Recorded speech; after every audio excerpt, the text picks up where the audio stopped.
Olá, pessoal! Vamos começar mais uma aula de probabilidade e agora com a parte 3. E para começar, vamos ver um exemplo que já vimos em aulas anteriores. Considere a distribuição dos estudantes de uma universidade dada na tabela abaixo. Então aqui nós temos 4 cursos separados entre homens e mulheres, e cada um desses valores são as frequências observadas. Pergunta: qual a probabilidade de um aluno selecionado ao acaso ser do sexo feminino? Olha, Eduardo, basta olharmos quantas mulheres temos, que é 85, e dividir pelo total, que é 200. Exatamente. Mas quando fazemos este cálculo, na verdade a probabilidade que estamos somando é a seguinte: é a probabilidade do estudante ser mulher e da matemática pura, mais a probabilidade de ser mulher e da matemática aplicada, mais ser mulher e ser da estatística, e por fim, ser mulher e ser da computação. E isso em termos de valores seria 40 sobre 200, que é a primeira linha dividido pelo total, mais 15 sobre 200, mais 20 sobre 200 e 10 sobre 200, resultando exatamente naqueles 85 sobre 200. E por que fizemos a conta dessa maneira? É porque a primeira linha nos traz uma definição importante em probabilidade, que a gente chama da lei da probabilidade total. E ela é dada da seguinte forma: suponha que a gente tenha um espaço amostral ômega dividido em 3 partes disjuntas, B1, B2 e B3. Além disso, considere o evento A dado dessa forma na figura. Então, a probabilidade de A é, na verdade, a probabilidade de A interseção com B1, mais A interseção com B2, mais A interseção com B3. E é exatamente isso que fizemos no exercício anterior. O A, no caso, era o feminino, e calculamos a probabilidade do indivíduo ser do sexo feminino considerando as diversas interseções entre feminino e o curso que o indivíduo está frequentando. Vamos voltar num exemplo que vimos na unidade passada, que trata das Olimpíadas mais diversas e maiores. Quando analisamos uma coluna apenas, conseguimos definir probabilidades e estas são particionadas em várias categorias. Então, teríamos a probabilidade total, por exemplo, do ano de 2020, e essa probabilidade pode ser particionada em várias interseções. Ou ainda, esse outro artigo que trata da solidão das pessoas entre os países. Analisando o gráfico da esquerda, referente aos Estados Unidos, podemos considerar uma probabilidade um pouco maior do que 20%.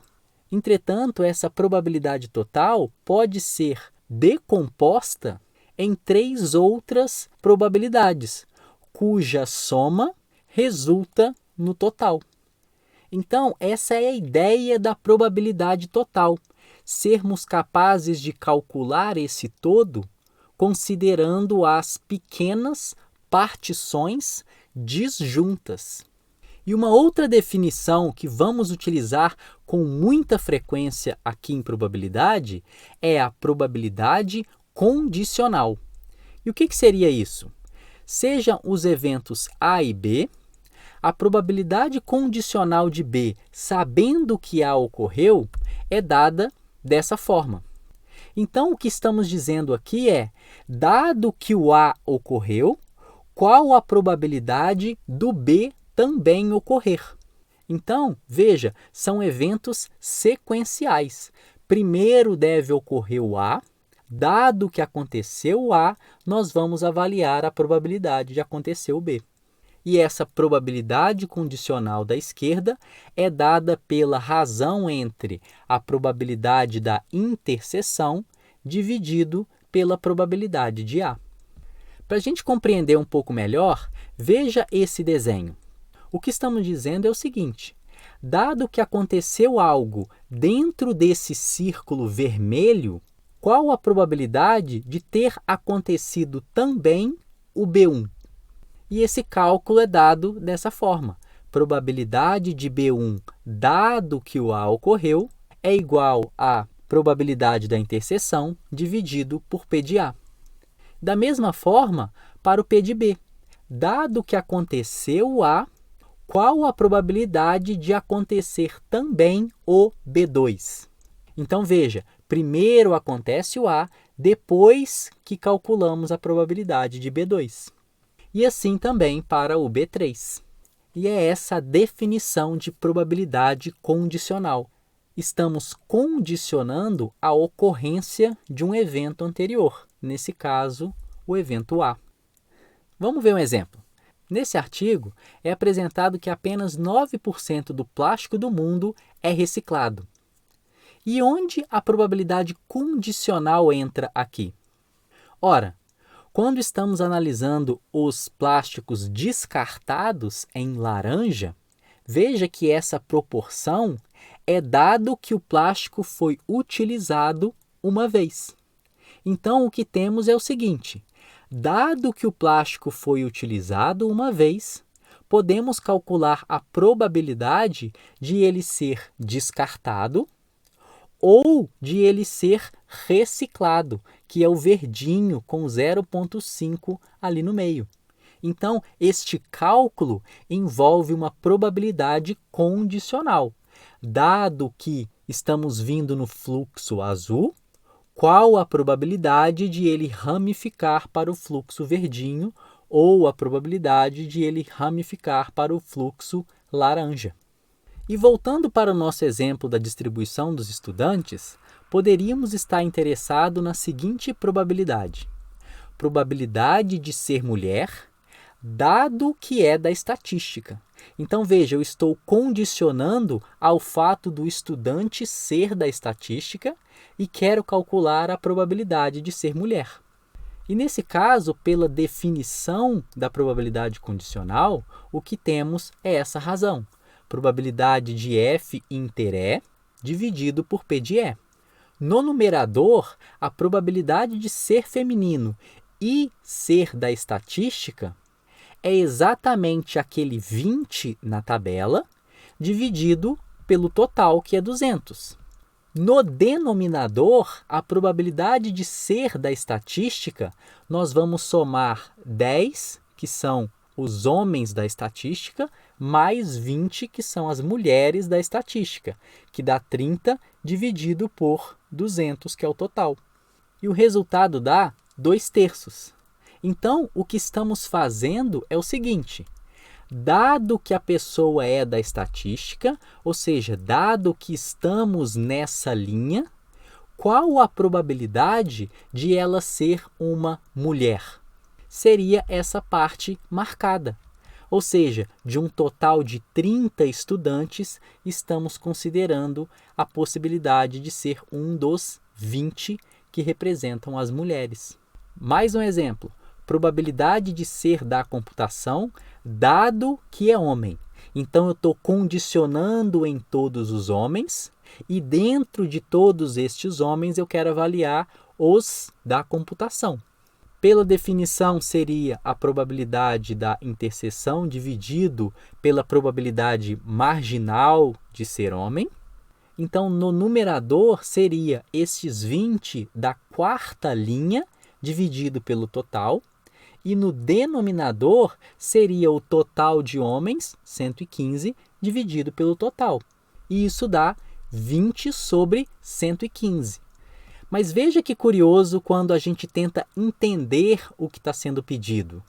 Estamos condicionando no fato do indivíduo ser homem, então aconteceu uma dessas 4 opções marcadas na tabela, e eu gostaria de saber qual a probabilidade de ter acontecido a última, que é a da computação.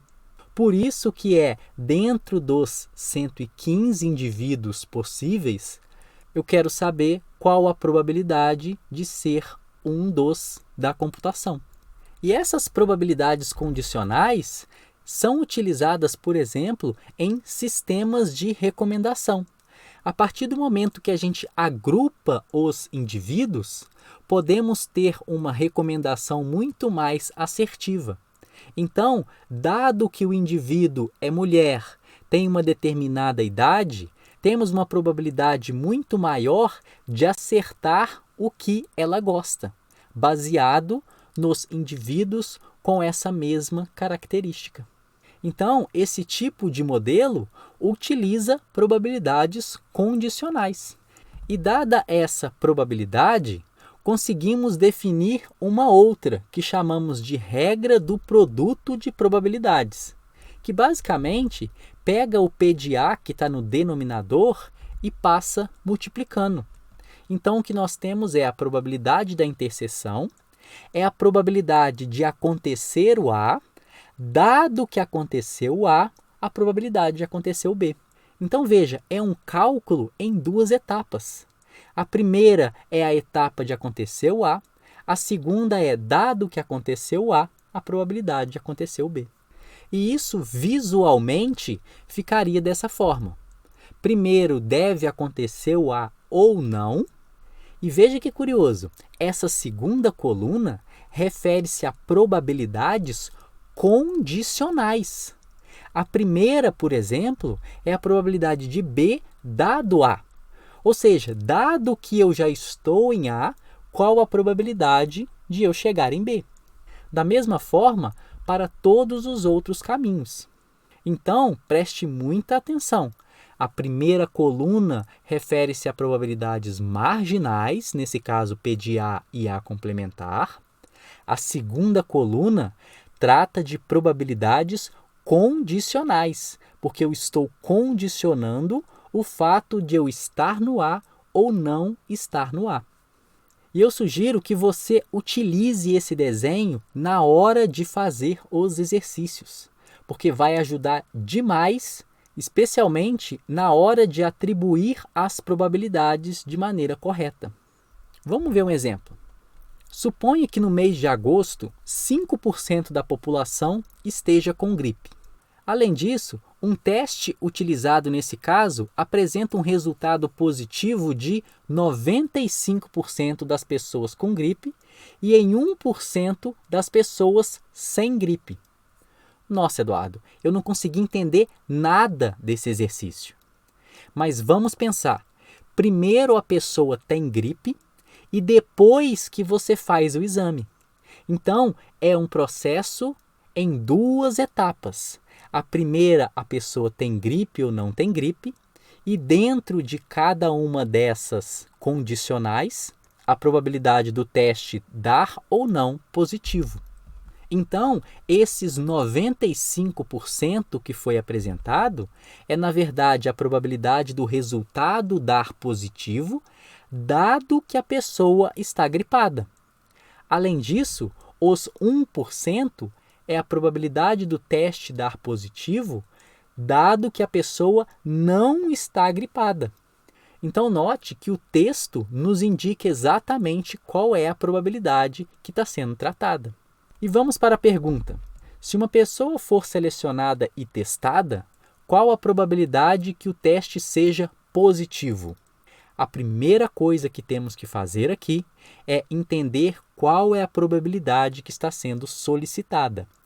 Nesse caso, é a probabilidade do teste ser positivo, independente da pessoa estar gripada ou não. E se formos esquematizar este exercício, seria através dessa figura. Primeiro a pessoa está gripada ou não. Dado que está gripada, o teste pode dar positivo ou negativo, ou se ela não estiver gripada, pode dar positivo ou negativo. E completando as probabilidades, temos o seguinte: o primeiro é 5% dos indivíduos, eles estão gripados e 95% não. Esse foi o primeiro dado que foi apresentado. Além disso, aquelas probabilidades condicionais que foram apresentadas são essas. A primeira é, dado que o indivíduo está gripado, a probabilidade do teste dar positivo é 0,95.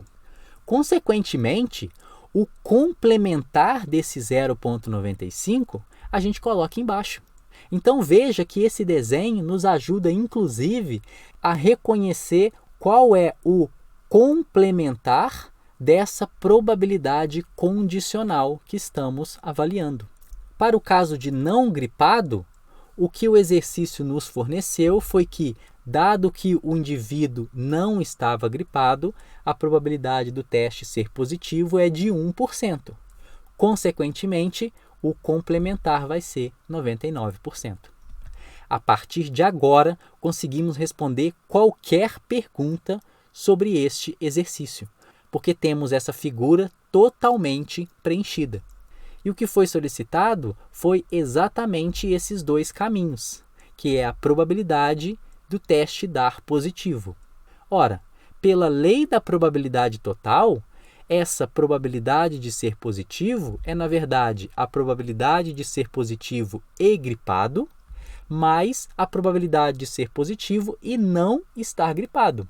E isso, pela regra do produto que acabamos de aprender, é, na verdade, a probabilidade de estar gripado, ou seja, o primeiro caminho ali de cima, dado que eu estou gripado, a probabilidade do teste dar positivo.